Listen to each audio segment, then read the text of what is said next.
Fondation Jean Jaurès. Penser pour agir. Inès Gilles, bonjour.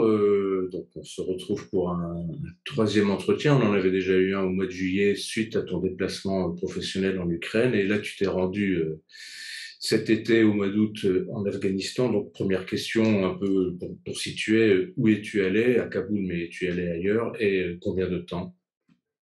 Alors, je suis arrivée le 2 août, donc c'est une date assez forte parce que quand je suis arrivée, ils ont annoncé que le numéro 1 d'Al-Qaïda, Ayman Zawahiri, avait été tué dans une frappe américaine à Kaboul, en plein centre de Kaboul.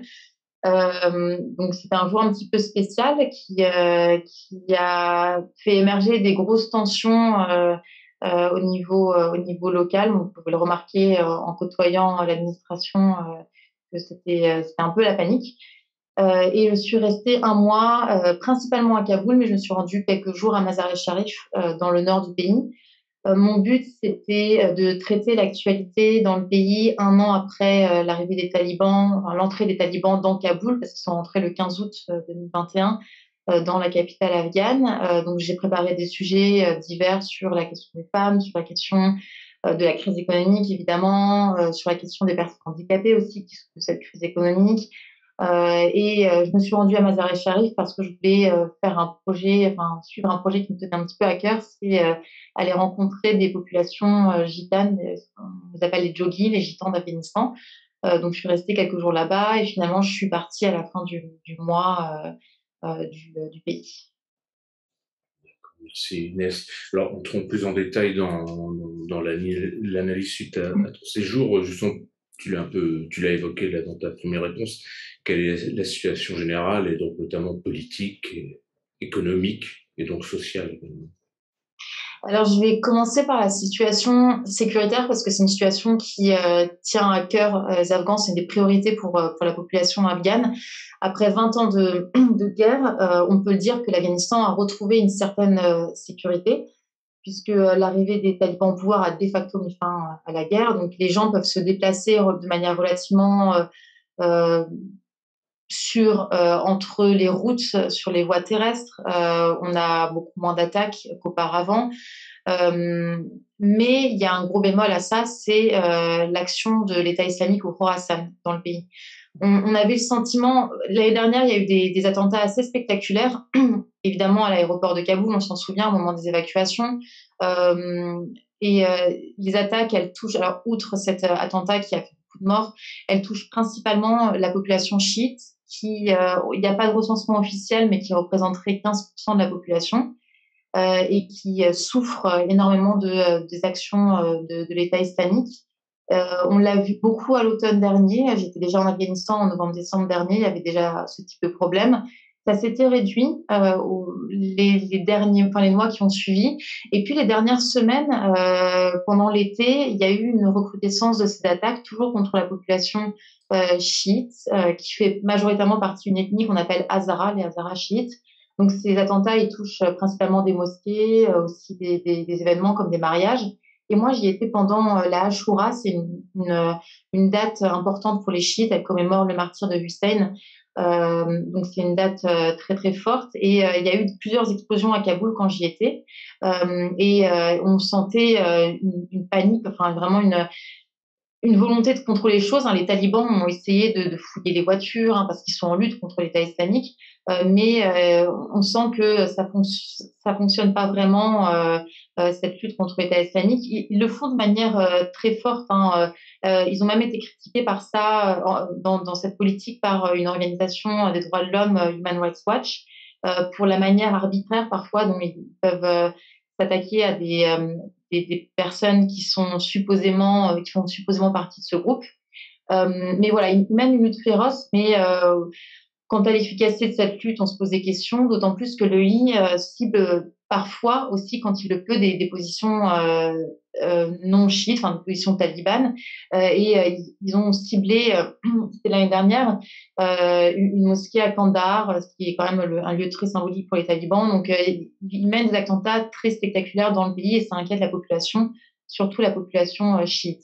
En ce qui concerne de manière plus générale la situation politique du pays, après un an de pouvoir taliban, on peut dire que le bilan est plutôt négatif, hein, parce que le pays est très isolé. Alors, l'émirat, le régime n'a été reconnu par aucun pays du monde, même pas par le Pakistan, qui est pourtant relativement proche des talibans. Il y a des relations qui s'effritent entre le mouvement taliban et le Pakistan voisin, notamment à cause des liens de sympathie, dirait le Pakistan, que les talibans ont pour le mouvement des talibans pakistanais, qui est un mouvement qui mène une lutte acharnée contre Islamabad, une vraie guerre contre Islamabad. Donc les relations sont tendues même avec un État avec qui ça pourrait éventuellement bien se passer. Pour ce qui est des autres voisins, l'Ouzbékistan, l'Iran, le Tadjikistan, ils sont inquiets depuis l'arrivée des talibans au pouvoir.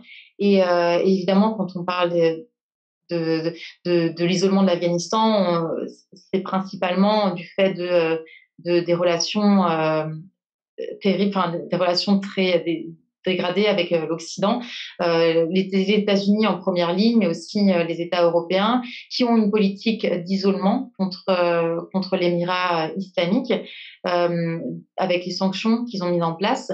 Et donc, les talibans sont dans une position de faiblesse, une position très compliquée. D'autant plus qu'après la frappe américaine que j'ai évoquée au début de l'entretien, on ne peut pas imaginer une amélioration de la situation parce que il y avait certains termes des accords de Doha passés entre les talibans et Washington qui stipulaient que les talibans ils devaient lutter contre les organisations terroristes. Donc, ils ne devaient pas abriter l'organisation terroriste, protéger l'organisation terroriste.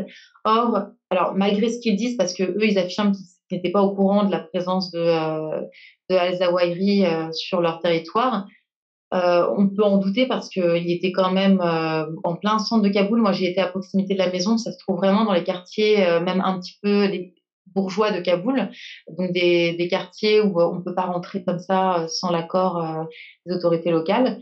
Donc les talibans, ils auraient si ça, voilà, ça se confirme, voilà, en protégeant, en abritant cette personne et enfin, le numéro d'Al-Qaïda et sa famille, eh bien, ils ont violé certaines clauses de l'accord de Doha. Donc la méfiance qui était déjà pas très installée entre les Occidentaux et les talibans, elle est quand même complètement cassée à ce niveau. Donc on ne peut pas imaginer qu'il y ait une grande avancée pour un rapprochement avec l'Émirat islamique. Et de cette situation, il y a plein de choses qui découlent en Afghanistan. On en reparlera un petit peu plus tard, mais on peut imaginer que, à force d'être isolés, eh bien, les talibans pourraient encore plus durcir leur politique, et notamment à l'encontre des filles et des femmes afghanes. Et je pense qu'on va l'aborder un petit peu plus tard. Euh, et de cet isolement, il y a d'autres choses aussi qui découlent. C'est évidemment la situation économique. Et je parlais de la sécurité comme une des préoccupations majeures des Afghans. L'économie, c'est l'autre préoccupation majeure. On va dire qu'il y a deux préoccupations pour les Afghans, c'est la situation sécuritaire et la situation économique. L'économie afghane est dans une situation absolument catastrophique. Alors, de manière structurelle, l'Afghanistan, c'est un pays dont l'économie est assez faible, hein, puisque même sous la République islamique, il y avait une dépendance énorme aux investissements étrangers. 80% du budget de la République islamique dépendait des investissements de l'aide internationale. Et avec l'arrivée des talibans, il y a beaucoup d'ONG qui sont parties. Évidemment, je l'ai mentionné, il y a des sanctions internationales qui pèsent sur le pays, qui ont un impact vraiment dramatique sur la population. On parle notamment de ces 7 milliards d'avoirs afghans qui sont gelés par les États-Unis et qui pourraient pourtant permettre aux Afghans de faire fonctionner le pays. Donc, à ce niveau, le pays tourne absolument au ralenti. Et d'un autre côté, ces sanctions, elles empêchent aussi l'aide au développement de revenir. Et pourtant, l'aide au développement, on n'arrive pas à imaginer à quel point c'est important en Afghanistan. Mais pour vous donner un exemple, l'Afghanistan, ça fait des années, hein, bien avant les talibans, qu'il est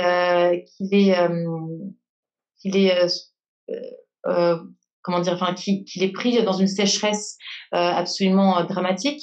Le pays a besoin de nouveaux systèmes d'irrigation en fait pour faire vivre l'agriculture. Parce qu'il y a un potentiel agricole, mais il faut développer les systèmes, le système qui a été mis en place. Et sans aide au développement, eh bien, l'agriculture afghane, elle fonctionne pas. Donc, on peut imaginer que le manque d'aide au développement qu'on marque depuis un an aura des conséquences pendant des années sur l'agriculture afghane et sur l'insécurité alimentaire qui est absolument terrible. Il y a des millions de personnes, selon l'ONU, qui sont victimes de famine aujourd'hui. Il y a plus de la moitié qui vit une situation d'insécurité alimentaire. Et c'est évidemment un appauvrissement de la population qui est absolument terrible aujourd'hui. Alors, il y a des ONG. Moi, j'ai rencontré plusieurs ONG. Il y a une aide internationale qui existe, mais c'est pour de l'aide d'urgence. Donc, il y a des distributions alimentaires qui ont lieu, des distributions d'argent. Il y a aussi il y a les Nations Unies qui sont dans ce domaine, la Croix-Rouge aussi qui travaille. J'ai parlé des personnes handicapées qui travaillent pour faire des prothèses en fait pour les personnes qui ont été victimes de mines en fait qui sont encore très présentes dans le pays. J'ai aussi rencontré des représentants de Première Urgence Internationale. Ils travaillent plutôt sur le volet sanitaire. Donc, il y a des choses qui sont faites, hein, mais c'est vraiment de l'urgence. Or, le pays, il a besoin d'investissement, il a besoin que le commerce reprenne, il a besoin d'aide au développement de manière très urgente. Écoute, après avoir dressé ce tableau général peu reluisant et très inquiétant, de façon plus spécifique, quelle est la situation des femmes par rapport à leur statut, pardon, l'accès à l'éducation, les règles vestimentaires imposées, etc., mais également celle des jeunes Afghans?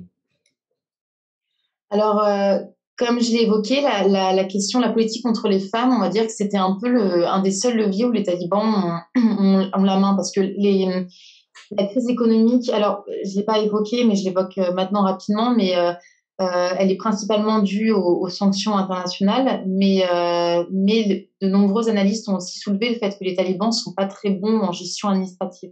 Ils ont été très bons dans la conquête du pays, enfin la reconquête, puisque c'est leur retour dans le pouvoir, dans l'action de guérilla, mais pour ce qui est de gérer un pays, c'est quand même un autre exercice. Gérer des villes énormes, Kaboul, c'est 4-5 fois le volume de ce qui c'était entre 96 et 2001 sur l'émirat islamique.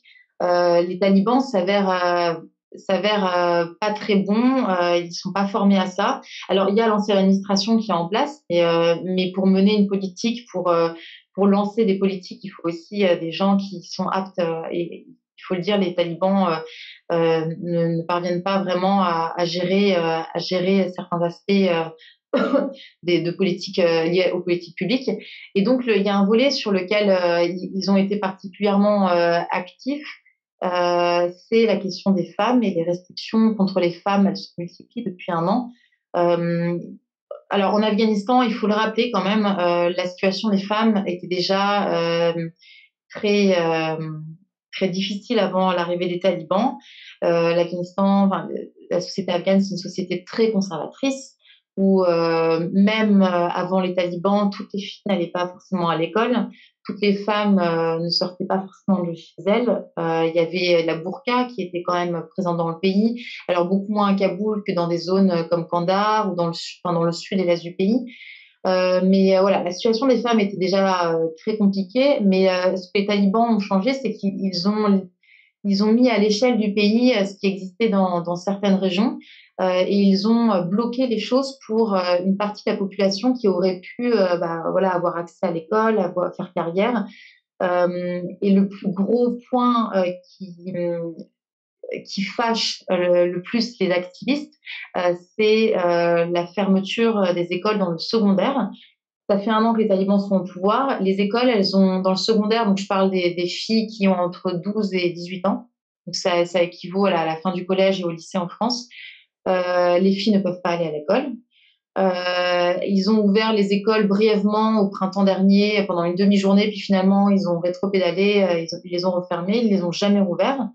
Euh, et, euh, et là, il y a un point, même certains talibans étaient pour l'ouverture des écoles, donc c'est un point qui est très sensible. Il y a beaucoup d'Afghans aussi qui veulent que leurs filles aillent à l'école. Ça pose énormément de problèmes au niveau des droits de l'homme, parce que il faut dans un pays que toute la population ait accès à l'école, mais aussi au niveau économique, parce que ça veut dire que dans des familles où il y a il y a pas d'éducation, et ben, il y aura moins de chances d'avoir un boulot pour faire vivre la famille, tout simplement. Et ce problème économique, on le retrouve aussi au niveau des femmes. Là, j'ai évoqué les filles à cause de l'accès à l'école, mais il y a évidemment de plus en plus de femmes depuis un an qui n'ont plus accès au travail. Elles ont été priées de rentrer chez elles, alors soit par les talibans eux-mêmes, soit par des employeurs qui ont reçu des menaces des talibans, soit par les employeurs qui étaient plutôt contents de l'arrivée des talibans et pour avoir eux-mêmes la main et puis renvoyer les femmes chez elles. Et ça pose énormément de problèmes parce que ces femmes, alors ça leur fait perdre leur autonomie, d'une part, leur droit à travailler, tout simplement. Il y a de nombreuses policières, journalistes, sans parler des métiers aussi très sensibles comme juges, des femmes qui travaillent dans l'administration, voilà, toutes sortes de métiers dans lesquels elles ne peuvent plus travailler. Et ces femmes, parce qu'il faut le rappeler, en 20 ans de guerre, il y a beaucoup de femmes qui ont perdu leur mari, leur père, leur frère dans des combats. Eh bien, elles sont parfois sans ressources. Donc c'est absolument dramatique pour le sort de la famille. Les Afghans vivent beaucoup en, euh, en- comment dire, entre familles, en fait, où il y a une famille assez élargie avec souvent les cousins, les frères, les sœurs. Et quand il n'y a plus de source de revenus, ben, ça peut être 15-20 personnes qui se retrouvent sans ressources, 15, une quinzaine d'enfants sans ressources. Donc ça pose des problèmes énormes. Au niveau vestimentaire aussi, il y a eu des changements. Alors les talibans, ils ont édicté un texte qui oblige les femmes à porter le voile intégral, donc le niqab et si possible la burqa, c'est ce qui est dans le texte. Donc le niqab, c'est ce qui cache le visage mais pas les yeux, et la burqa, ça cache entièrement le visage. Alors moi, ce que j'ai pu observer, c'est qu'à Kaboul, notamment dans les quartiers du centre de Kaboul, la plupart des femmes ne portent pas ni le niqab ni la burqa. Elles portent le voile avec une abaya, c'est une sorte de robe longue qui arrive jusqu'aux pieds. Donc on peut dire que dans certaines régions, alors là je parle de Kaboul, mais c'est aussi le cas à Mazar-e-Sharif dans une certaine mesure. C'est le cas dans les régions du Nord, j'y ai pas été, mais c'est des choses que j'ai entendues d'autres journalistes. À Bamiyan, à Herat, qui sont relativement libérales. Il n'y a pas forcément d'application de ce texte. Donc voilà, c'est quelque chose qu'il faut un petit peu relativiser parce qu'il n'est pas forcément appliqué. Peut-être qu'il le sera dans le temps. Mais ce qui se passe en Afghanistan, c'est... Alors en novembre dernier, moi j'ai remarqué qu'il y avait pas mal de femmes dans les rues qui mettaient des couleurs, on remarquait une certaine diversité dans la manière de s'habiller. Elles mettaient des manteaux qui descendaient juste jusqu'aux genoux et pas jusqu'aux pieds. Et là c'est vrai, il y a un resserrement des choses. Enfin, voilà, elles portent plus la abaya noire, elles portent de plus en plus de voiles noirs, et il y a de moins en moins de femmes dans les rues. Voilà, donc c'est un petit peu complexe. On n'a pas forcément la burqa partout, contrairement à ce qu'on pourrait penser, mais on remarque quand même des restrictions de plus en plus fortes. Et les femmes m'ont dit que c'est parce qu'elles recevaient des remarques de la part des talibans, d'une part, et aussi parce que leur famille était inquiète. Donc c'est les familles parfois qui leur disent bah, mets ça parce que sinon tu vas avoir des ennuis avec les talibans. Donc voilà, et de moins en moins de femmes parce que de plus en plus elles ont peur et elles restent chez elles. Et comme il y a moins en moins de femmes qui travaillent aussi, eh bien, elles sont condamnées à rester entre les quatre murs de leur maison. Euh, donc ça, c'est un autre aspect qui est assez important. Et au niveau de l'aspect vestimentaire, il y a une partie c'est la profession de journaliste en fait qui a été très touchée par les restrictions talibanes, et pour le coup elles ont dû l'appliquer. Elles doivent porter le voile intégral quand il y a une diffusion vidéo. Donc, pendant 2-3 semaines, dans certains médias comme Tolo News ou Radio Begoum, qui est une radio mais qui fait de la diffusion vidéo sur le web, il y avait une certaine résistance. Les femmes ne portaient que le voile. Et puis, en fait, les talibans ont passé des coups de fil, ont fait pression, et les médias étaient obligés d'appliquer cette restriction, enfin cette obligation de port de voile intégrale. Donc, quand on regarde la télé avec des présentatrices afghanes aujourd'hui, elles ont le niqab. Voilà, c'est vraiment juste les yeux qu'on voit. Donc ça, c'était une mesure assez forte qui est extrêmement contraignante pour les femmes dans le cadre de leur travail. Et si je peux ajouter quelque chose dans le cadre du travail, il y a quand même des femmes qui travaillent encore parce qu'il y a des bulles, en fait, un petit peu, des zones, enfin des bulles de travail qui sont assez sécurisées pour les femmes. Et c'est principalement les métiers liés au sanitaire, à la santé. Donc, comme infirmière, comme médecin, comme en Afghanistan, on ne peut pas, en tant que femme, enfin, c'est difficile de se faire soigner par un homme, c'est très tabou, ou par une gynécologiste. Voilà, on aura toujours des femmes pour faire ces métiers parce que la mixité dans ce type, en plus de rapport où on doit toucher les corps, voilà, c'est pas envisageable. D'une autre mesure, mais peut-être de manière plus faible, au niveau de l'éducation, il y a encore des femmes professeurs puisque la mixité est maintenant interdite dans les écoles. Donc, dans le primaire et à l'université, il y a encore des femmes qui enseignent. Et puis, dans les ONG internationales, il y a encore des femmes afghanes, mais voilà, ça reste quand même des endroits assez restreints et ça montre que les femmes sont quand même très inquiètes de leur avenir parce qu'elles ne savent pas ce qui va se passer pour la suite, notamment dans le domaine de l'éducation. Et de manière générale, ce que j'ai pu remarquer en Afghanistan, outre les femmes, les hommes sont aussi, et surtout les hommes jeunes, sont très, très inquiets pour leur avenir. Parce que la crise, parce que l'isolement du pays, parce que la multiplication des restrictions. Et quand on parle des restrictions vestimentaires, alors les femmes sont les premières impactées, ça c'est sûr et certain, mais les hommes sont aussi impactés par une certaine pression. J'ai rencontré des hommes qui s'habillaient à l'occidental avant l'arrivée des talibans et qui continuaient à le faire les premiers mois du pouvoir taliban et qui maintenant portent l'habit traditionnel parce que les talibans leur ont fait des remarques dans la rue sur le fait qu'ils étaient voilà, en t-shirt, ça passe pas. Donc voilà, ils ont dû aussi se conformer à une certaine norme. De plus en plus, maintenant, on voit des habits très traditionnels dans les rues. Et les hommes sont aussi touchés par la crise, évidemment. Beaucoup de jeunes, ils ont connu que la République islamique, avec surtout à Kaboul une forme de liberté qui n'existe plus aujourd'hui pour les sorties, la vie sociale. Et maintenant, ils sont vraiment perdus dans cet état qu'ils décrivent comme un état sans avenir. Ni au niveau politique, ni au niveau économique, avec aucun espoir d'évoluer sur le plan de leur carrière. Enfin, voilà. Donc, c'est vraiment un état de dépression générale, en fait, qu'on remarque quand on est en Afghanistan et qui touche pas que les femmes, principalement les femmes, mais pas que les femmes. Et du coup, il y a beaucoup de jeunes qui aujourd'hui veulent partir et c'est le grand drame de l'Afghanistan. Le grand drame de nombreux pays qui sont en crise, hein, mais là on le remarque beaucoup en Afghanistan, c'est cette jeunesse éduquée qui portait l'espoir d'un pays pour changer la situation, notamment la situation sur le plan économique, et qui est vraiment en train d'essayer de partir un maximum du pays. Donc, Avant de te poser la dernière question par rapport au bilan que tu viens de dresser, enfin la situation que tu as décrite, c'est face donc à cette situation économique et sociale fortement dégradée, les restrictions imposées notamment aux femmes et aux filles, l'inquiétude des jeunes qui beaucoup fuient le pays. Est-ce qu'il y a des réactions, alors, sachant que c'est, je pense, compliqué, mais il y a quand même, est-ce qu'il y a des réactions de la société civile par des manifestations, si oui, sous quelle forme?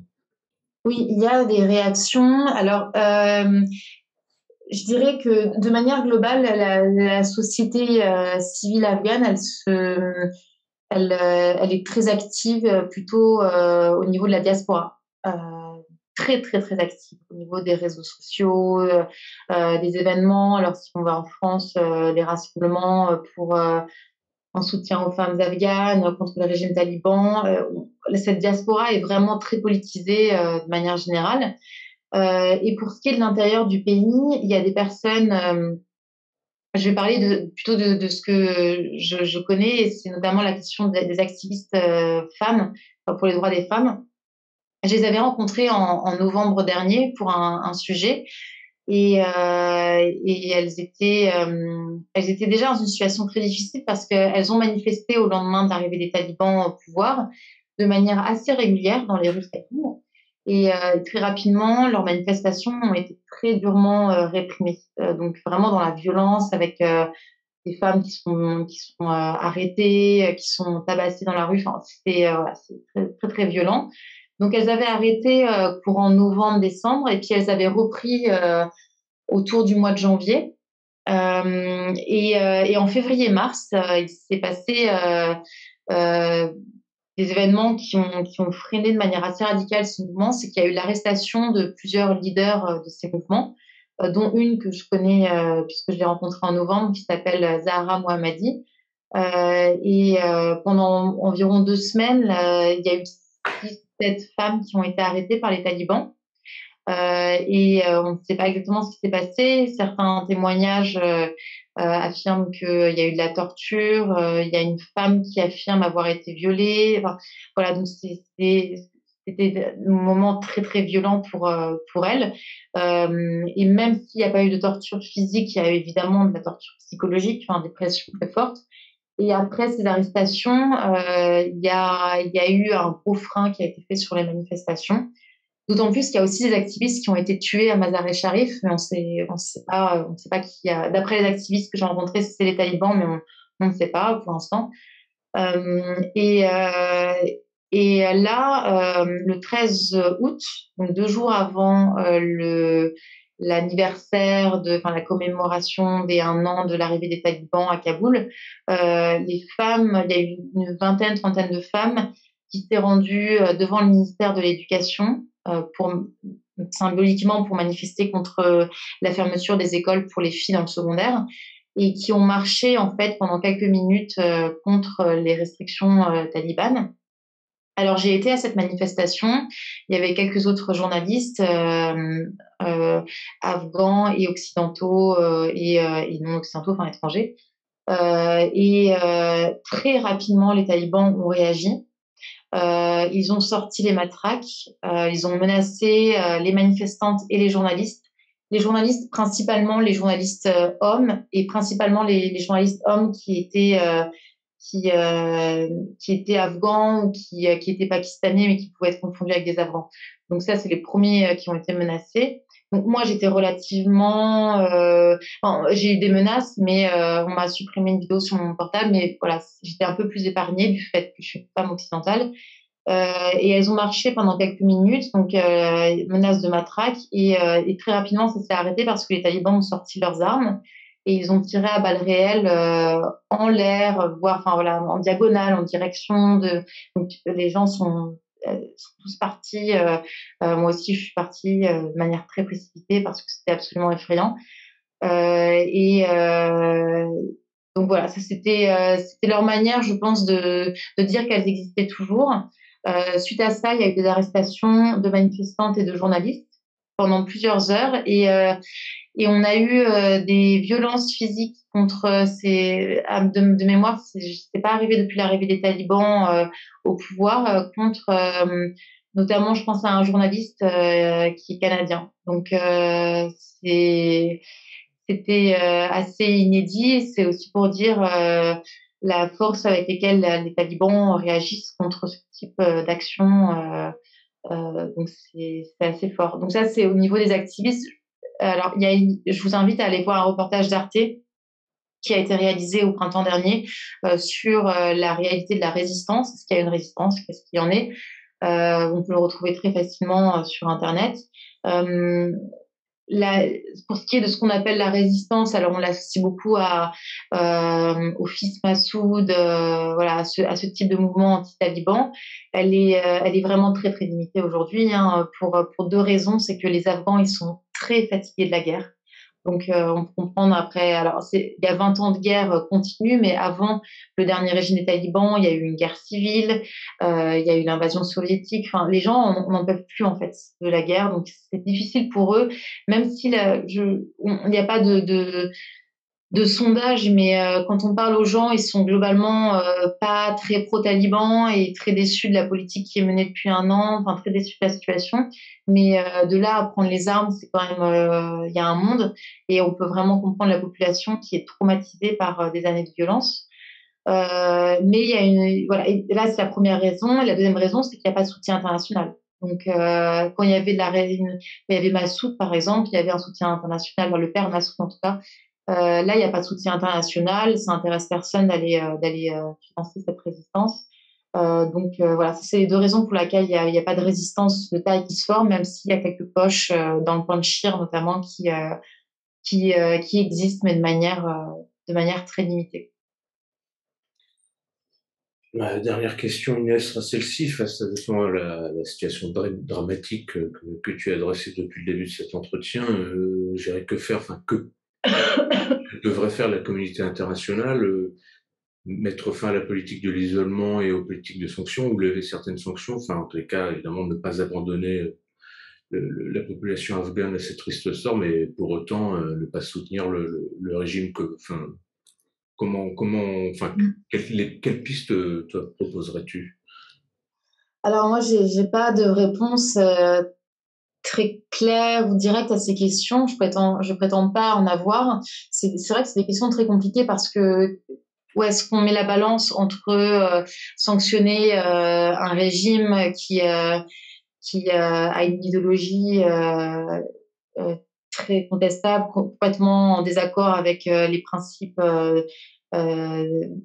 édictés par le droit international, qui d'autant plus, on le sait depuis début août, protège un mouvement terroriste. Voilà, c'est trouver la balance entre sanctionner ce type de mouvement et puis éviter de sanctionner la population qui est en train de mourir de faim. C'est très compliqué, donc je ne prétends pas avoir de réponse absolue à la question, mais on peut quand même dire que les 7 milliards d'avoirs afghans que les États-Unis gèlent, c'est un problème. Il y a des économistes, quelques dizaines d'économistes américains qui a fait une lettre à Joe Biden pour lui demander de dégeler cet argent qui appartient à la Banque centrale afghane. Après, peut-être qu'elle pourrait faire sous certaines conditions, dans le cadre d'une aide d'urgence, mais Joe Biden a indiqué que la moitié de cet argent irait aux victimes du 11 septembre 2001. Déjà, on ne voit pas le rapport. C'est vrai que les talibans, à l'époque, ont hébergé Al-Qaïda, qui a organisé le 11 septembre, mais ce n'est pas les talibans qui ont fait le 11 septembre, ni encore moins la population afghane. Donc, c'est quand même des mélanges de genres. Enfin, voilà, on ne voit pas trop le rapport. Pourquoi Joe Biden a décidé ça? On comprend pourquoi, c'est des questions de politique intérieure, mais il y a certaines familles de victimes qui elles-mêmes demandent au président américain de ne pas le faire parce que c'est pas à eux de récupérer cet argent. Donc voilà, peut-être que sous certaines conditions, il faudrait commencer à envisager le dégel de ces avoirs afghans qui doivent revenir à l'Afghanistan. Il faut dialoguer avec les talibans. De toute manière, l'Union européenne avait amorcé ce mouvement plus que les États-Unis. Il y a une représentation de l'Union européenne qui s'est installée à Kaboul. Je m'y suis rendue. On a rencontré le représentant. Donc ça fait un canal de discussion. Il faut pas fermer ce canal parce que de toute façon d'isoler les talibans. Mais après, c'est un peu compliqué parce que les talibans sont connus pour avoir beaucoup de mal avec les conditions. On a du mal à dire aux talibans, on vous donne de l'argent si vous ouvrez les écoles. Enfin, c'est quelque chose qui est très difficile dans dans la manière de faire des talibans, d'accepter, de faire des choses sous condition. Donc, une question très compliquée. Enfin, il n'y a pas de réponse magique à cela, mais en tout cas, il faut discuter avec les talibans. Il faut continuer l'aide d'urgence, c'est certain. Moi, je pense qu'il faut, au bout d'un moment, il faudrait réamorcer l'aide au développement parce que sans ça, le pays s'en sortira pas du tout. Et puis, il faut aussi prendre nos responsabilités parce que la victoire des talibans en Afghanistan, c'est aussi l'échec de la coalition internationale. En premier lieu des États-Unis, parce que voilà, c'est eux qui sont restés jusqu'à la fin, mais aussi de la France, qui était partie à cette coalition. Et on a une certaine responsabilité alors à réfléchir à ce qui s'est passé, qui n'a pas fonctionné, parce qu'il y a des choses qui n'ont pas fonctionné à cause de l'action de cette coalition internationale qui travaillait avec la République islamique à l'époque. Euh, et, euh, et en premier lieu, on peut prendre ces responsabilités en acceptant sur nos territoires les Afghans qu'on aurait dû accepter depuis l'arrivée des talibans au pouvoir et même avant l'arrivée des talibans au pouvoir. Il y a des Afghans qui sont encore sur la liste des personnes qui devraient être accueillies par la France et qui sont encore coincées en Afghanistan. Et même parce que leur seul échappatoire, il n'y a plus d'évacuation en Afghanistan, donc leur seul échappatoire, c'est de se rendre soit en Iran, soit au Pakistan et d'attendre un visa français. Ça peut durer des mois, ça peut durer 6 mois. Imaginez quand vous êtes un jeune Afghan sans trop de ressources, que ça fait 1 an que votre famille elle vit sous une situation de crise économique avec une dégradation voilà, de la situation économique absolument déplorable. Imaginez vous dire ah bah tiens je vais me rendre au Pakistan, j'ai pas de travail, je vais essayer de vivre dans un hôtel pendant 6 mois alors que j'ai pas de ressources. Enfin, c'est quand même très très compliqué pour les gens de faire ça. Il y en a qui tentent leur chance, hein, mais la plupart des gens ils s'endettent pendant des années parce du coup ils demandent de l'argent à des proches. Notamment à la diaspora. Donc, ils doivent attendre leur visa là-bas et il n'y a pas de garantie qu'ils l'aient. Donc, on doit prendre nos responsabilités en acceptant les gens qu'on aurait dû accepter depuis le début, qui n'ont pas réussi à partir au moment de l'arrivée des talibans au pouvoir. Et là, je mets l'accent en particulier sur quelque chose qui, je pense, selon moi, est absolument scandaleux, c'est le sort des anciens auxiliaires. Alors, je parle de l'armée française parce que c'est sur ça que j'ai travaillé, notamment en Afghanistan, il y a peu de temps, notamment grâce au contact que le journaliste Quentin Muller, qui travaille beaucoup sur cette question, m'a fait parvenir. Et il avait des contacts de personnes sur place. Et les anciens auxiliaires de l'armée française, il y en aura encore environ 120 dans le pays. Ça fait des années qu'ils alertent la France. La France, elle est partie des années avant les États-Unis, hein, donc ça fait des années qu'ils se sentent en danger parce qu'on sait depuis longtemps que les talibans vont revenir au pouvoir. Hein. Ça fait une dizaine d'années que le processus s'est amorcé. Donc on sait qu'il y a une menace talibane depuis quelques années. Ils savent que si les talibans arrivaient au pouvoir, ils seraient très fortement menacés. Donc ça fait longtemps qu'ils préviennent la France et pour certains d'entre eux, ils n'ont jamais été évacués par la France, même avant l'arrivée des talibans. Et là, ça fait 1 an, j'en ai rencontré 2 à Kaboul. Il y avait c'était des anciens, ils travaillaient dans le bâtiment pour l'armée française. Et une troisième personne que j'avais très envie de rencontrer, mais il se cachait à Jalalabad. Donc c'était très compliqué pour moi de me rendre seule à Jalalabad au niveau non seulement sécuritaire, mais aussi au niveau des moyens financiers que j'avais. Lui, il était ancien interprète. Donc, cette situation est encore plus sensible parce qu'il a été sur les théâtres d'opération avec l'armée française. Et ces gens, ils n'ont aucune nouvelle de la France. Ils sont dans la même situation. Alors, pour certains, ils n'ont même plus de passeport. Ils vont devoir repayer 1 000 $ pour se racheter un badge. Ça coûte très, très cher en ce moment à cause de la corruption. Enfin, voilà, c'est très, très compliqué à cause de la situation financière de renouveler les documents. Ils vont devoir prendre le risque de traverser la frontière, se rendre au Pakistan sans garantie d'avoir un visa pour la France. Ils n'ont aucune nouvelle de la France. Ils m'ont dit que voilà, ils avaient été en contact avec des gens, ils n'ont plus de nouvelles. Et ces gens, ils sont vraiment directement menacés de mort par les talibans parce qu'ils ont travaillé pour une armée étrangère qui est considérée comme une armée d'occupation, donc ils sont considérés comme des traîtres. Donc notre devoir, je pense, je parle pour la France, mais il y a d'autres États qui ont des responsabilités du même ordre, c'est de reprendre contact avec ces hommes, de répondre à leur appel à l'aide et de les accepter. Il n'y a pas beaucoup de personnes, hein, ça fait 120 personnes, avec leur famille évidemment, donc avec des femmes et des enfants, mais ça c'est, je pense, une responsabilité qu'on a non seulement au niveau humanitaire, mais au niveau réaliste. On ne peut pas travailler avec des locaux et les abandonner derrière, ça a des conséquences énormes pour les autres théâtres d'opération sur lesquels on peut être. Enfin, c'est absolument scandaleux selon moi. Tout à fait d'accord. Tu as bien fait de soulever ce point qui mériterait d'être d'ailleurs davantage abordé, surtout auquel il faudrait donner de la publicité. Inès, merci d'avoir répondu de Beyrouth où tu te trouves et de nous avoir fourni. Enfin, merci pour la richesse de ton témoignage et des nombreuses informations données. Je pense qu'on aura à nouveau l'occasion d'échanger peut-être sur un autre sujet, peut-être un sujet régional, étant à Beyrouth. Un grand merci et à bientôt. Merci beaucoup. Merci. À bientôt.